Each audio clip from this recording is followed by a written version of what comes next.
Komisi Pemberantasan Korupsi, KPK, menggelar serangkaian aksi operasi tangkap tangan alias OTT terhadap pegawai Direktorat Jenderal Pajak, DJP, dan Direktorat Jenderal Bea dan Cukai, DJBC. Khusus untuk pegawai pajak, KPK menangkap 3 orang saat OTT di Kantor Pelayanan Pajak, KPP, Madya Banjarmasin, Kalimantan Selatan. KPK menyebut salah satu yang diamankan adalah Kepala Kantor KPP Madya Banjarmasin, Mulyono. KPK mengamankan sejumlah 3 orang. Salah satunya adalah Kepala Kantor KPP Madya Banjarmasin. Saat ini sedang perjalanan menuju Jakarta, kata jubir KPK Budi Prasetyo dikutip dari Detikcom, Kamis, 5 Februari 2026.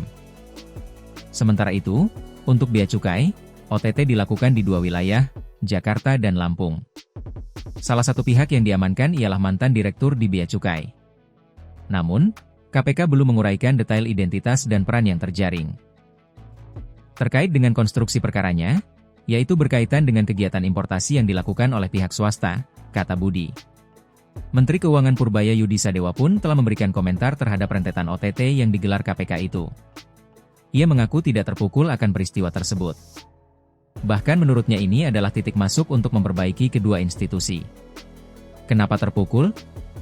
Karena itu justru merupakan titik masuk untuk memperbaiki pajak dan bea cukai sekaligus. Kemarin kan bea cukai sudah saya obrak-abrikan yang dapat yang dipinggirkan, ujar Purbaya saat ditemui di gedung DPR RI, Rabu, 4 Februari 2026. Purbaya menegaskan, dirinya bakalan membuka opsi untuk menonjolkan para pegawainya yang terbukti terlibat dalam kasus-kasus hukum. Nanti kita lihat. Kayaknya sih kalau terbukti salah bisa diberhentikan sekarang, ujarnya. Ia bahkan menilai, OTT sebagai bentuk terapi kejut atau shock terapi bagi para pegawainya supaya tak lagi menyeleweng dalam bertugas.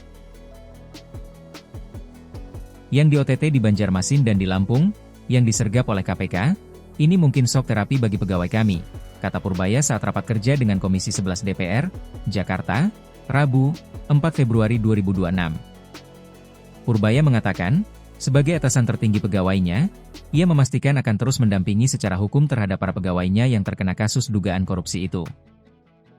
Namun, ia menekankan, tak seperti pendahulunya, pendampingan ini bukan untuk melakukan intervensi kasus di KPK ataupun di Kejaksaan, seperti meminta kepala negara untuk menghentikan penyidikan.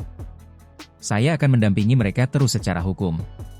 Tapi tidak akan intervensi hukum dalam pengertian saya misal datang ke Presiden minta KPK untuk hentikan kasus atau di Kejaksaan seperti di masa lalu, tuturnya. Jadi saya akan bantu tapi saya akan biarkan proses hukum berjalan seadil-adilnya. Kalau salah ya bersalah, tapi kalau enggak ya jangan diabuse.